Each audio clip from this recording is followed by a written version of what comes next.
دیکھو اللہ تبارک و تعالیٰ نے ہم پر جو احکام عطا فرمائے ہیں ان میں سب سے پہلی بات یہ ہے کہ انسان کا عقیدہ درست ہو، توحید پر ایمان ہو، نبی کریم صلی اللہ علیہ وسلم پر ایمان ہو، آخرت پر ایمان ہو، اور جو کچھ قرآن و حدیث نے فرمایا ہے اس کی سچائی پر ایمان ہو، یہ عقیدہ۔ سب سے پہلے تو عقیدے کی درستی۔ اللہ تعالیٰ کے فضل و کرم سے مسلمان اگر ہے تو اس کو ان بنیادی عقائد پر ایمان ہوتا ہی ہے، لیکن ایمان ہو محض زبانی جمع خرچ نہ ہو۔ ایمان کے کیا معنی ہے؟ کہ پکا یقین ہو ان بات کا، غیر متزلزل یقین ہو اس بات پر کہ اللہ ایک ہے اور نبی کریم صلی اللہ علیہ وسلم اللہ کے آخری پیغمبر ہیں، اور اس بات پر کہ میں مرنے کے بعد میرے پاس مجھے ایک اور زندگی آنے والی ہے جس میں میرے اعمال کو جانچا جائے گا اور اس کی بنا پر مجھے یا انعام دیا جائے گا یا سزا دی جائے گی۔ ان باتوں پر سچے دل سے اللہ بچائے جو صورتحال نظر آتی ہے عام لوگوں میں وہ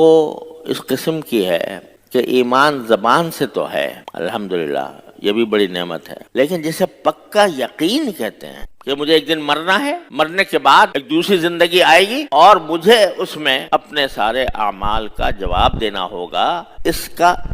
دھیان نہیں۔ میں ایک مرتبہ سفر میں تھا تو ایک صاحب بڑے تعلیم یافتہ تھے، وہ میرے برابر میں بیٹھے ہوئے تھے، تو مجھ سے پوچھنے لگے میرے مولانا ہم ایمان تو رکھتے ہیں آخرت پر، یہ بتائیں آخرت ہوگی بھی کہ نہیں ہوگی؟ مرنے کے بعد واقعی ہم زندہ ہو جائیں گے دوبارہ؟ کیا مرنے کے بعد واقعی ہمیں اعمال کا جواب دینا ہوگا؟ یعنی وہ زبان سے تو کہہ رہا ہے کہ مجھے ایمان ہے، لیکن اس کے دل میں ابھی یہ تردد اور یہ شک ہے کہ پتہ نہیں آئے گا وہ وقت یا نہیں آئے گا، تو یہ ایمان پورا مکمل نہیں ہوا جب تک یقین نہ ہو۔ اور جن چیزوں پر یقین ہے بھی، جیسے توحید ہے مثلا، اللہ تعالیٰ کی وحدانیت کہ اللہ ایک ہے، اس کے سوا کوئی معبود نہیں، اس کے سوا نہ ہم کسی سے کسی کی عبادت کر سکتے ہیں نہ کسی سے آخرت کے معاملات میں مدد مانگ سکتے ہیں۔ ایاک نعبد و ایاک نستعین، اے اللہ ہم تیری عبادت کرتے ہیں، تجھی سے مدد مانگتے ہیں۔ لیکن دیکھو جا کر مزارات پہ کیا ہو رہا ہے، مزارات کے اوپر سجدے صاحب مزار کو سجدہ کیا جا رہا ہے اور اس سے مانگا جا رہا ہے مجھے اولاد دے دے، میرے رزق میں اضافہ کر دے، مجھے روزگار دلا دے، میری بیٹی کا نکاح کرا دے۔ کس سے پوچھ رہے ہیں؟ مزار سے، قبر سے۔ ارے بھائی جب اگر اللہ ہے تو دینے والا تو وہی ہے، اللہ کے سوا کون ہے جو جس کے اندر طاقت ہو دینے کی؟ خاص طور پر وہ جو دنیا سے گزر گئے اور ان کی قبروں پہ جا کر حاجتیں مانگی جا رہی ہیں۔ بعض اوقات اتنے بڑے بڑے اولیاء اللہ ہیں، دل چاہتا ہے کہ ان کے مزار پر حاضر ہو، ان کو سلام ہم عرض کریں، رسالہ ثواب کریں، اتنے بڑے بزرگ ہیں، لیکن جب داخل ہوتے ہیں وہاں پر تو داخل ہو کر ایک ایسا نظارہ نظر آتا ہے کہ یا اللہ یہ تو شرک کی بنیادیں پڑ رہی ہیں۔ کوئی کھڑا ہوا اسی کے سامنے قبر سے مانگ رہا ہے، داتا مجھے یہ دے دے، مجھے بچہ دے دے۔ بچہ لینے کے لیے سفر کر کے جا رہے ہیں مزارات کے پاس اور ان سے مانگ رہے ہیں کہ بابا فرید الدین گنج شکر رحمۃ اللہ علیہ، باب حضرت علی حجویری رحمۃ اللہ علیہ بڑے درجے کے اولیاء اللہ ہیں، لیکن ان کی قبروں پر جا کر ان سے مانگ رہے ہیں کہ داتا مجھے دے دو۔ ارے بھائی اللہ جل جلالہ کے سوا اس کائنات میں کوئی نہیں ہے جو کچھ دے سکے، اللہ جل جلالہ ہی دیتا ہے، اس کے سوا کسی سے مانگنا کہ مجھے اولاد دے دو، مجھے زیادہ رزق دے دو، یہ شرک کے ہم پلہ ہے، تو عقیدہ ہی خراب ہو گیا۔ تو سب سے پہلے تو انسان کو اپنے عقائد درست کرنے کی ضرورت، عقیدہ ہمارا سوائے اللہ کے اور کسی کے اوپر نہ ہو۔ اپنی حاجتیں لے کر بعض اوقات مزارات کے پاس جاتے ہیں، بعض اوقات زندہ پیروں کو سجدہ کیا جا رہا ہے اور ان سے مانگا جا رہا ہے۔ یہ نہیں کہ تم میرے لیے دعا کر دو، اس میں تو کوئی حرج نہیں ہے۔ کسی اللہ والے سے آپ کہیں کہ بھئی میرے لیے دعا کر دیں، اللہ تعالیٰ میری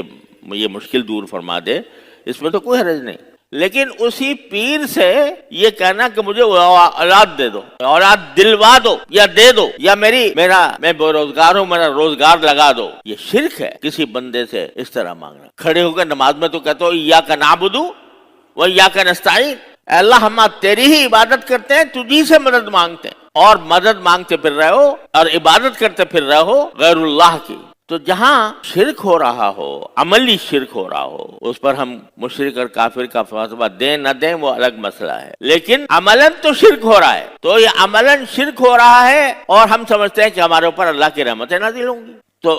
اپنی اصلاح کا پہلا قدم تو عقیدے کی درستی ہے۔ عقیدت درست ہو، یقین ہو پورا کہ اس کائنات پر واحد حکمران اللہ جل جلالہ ہے، وہی احکم الحاکمین ہے، اس کے مشیت کے بغیر کائنات کا کوئی ذرہ ادھر سے ادھر نہیں ہوتا۔ مجھے کسی میرے بچوں میں سے کسی نے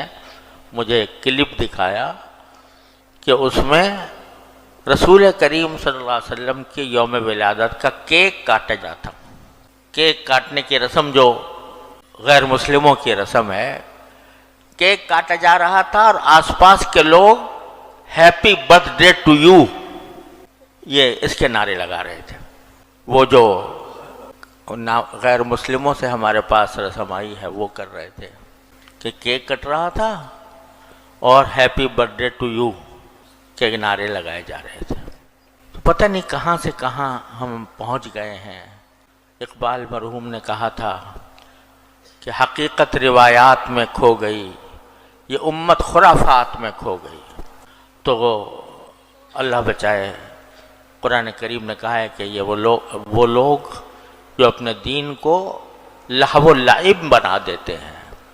ان کی بڑی مذمت فرمائی ہے قرآن کریم۔ بعض مرتبہ دلوں میں یہ خیال پیدا ہوتا ہے کہ ہم جو اپنے آپ کو حضرات علماء دیوبند سے وابستہ قرار دیتے ہیں اور انہی کے خوشچی ہیں، کیونکہ ہمیں اس بات پر مکمل اعتماد، الحمدللہ مکمل اعتماد اور یقین ہے کہ حضرات اکابر علماء دیوبند ہمارے بہترین اسوہ اس لیے ہیں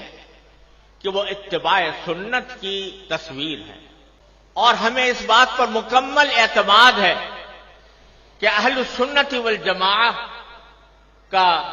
جو طریقہ ہے وہ ہمارے حضرات اکابر علماء دیوبند اس کا مظہر ہے، ما انا علیہ و اصحابی کا مظہر ہے۔ تو چونکہ حضرات علماء دیوبند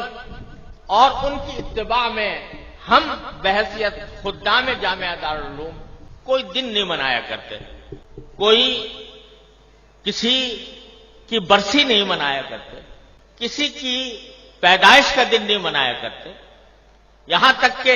اس کائنات میں سب سے زیادہ عظیم ہستی جو در حقیقت وجہ تخلیق کائنات ہے، جناب محمد الرسول اللہ صلی اللہ علیہ وسلم، آپ کا یوم پیدائش بھی ہم لوگ نہیں مناتے۔ آپ کا وہ یوم پیدائش جس کو آج کی اصطلاح میں عید میلاد النبی کہا جاتا ہے وہ بھی ہم نہیں مناتے، لیکن آپ ہی کی تعلیمات اور آپ ہی کی سنت اور آپ کے جانثار صحابہ کرام کی سنت یہ ہے کہ انہوں نے کبھی نبی کریم صلی اللہ علیہ وسلم کا دن نہیں منایا، اور حضرات صحابہ کرام جو آپ کی زندگی کے ایک سانس کے بدلے اپنی ساری زندگیاں نچھاور کر سکتے تھے، انہوں نے کبھی یہ دن نہیں منایا۔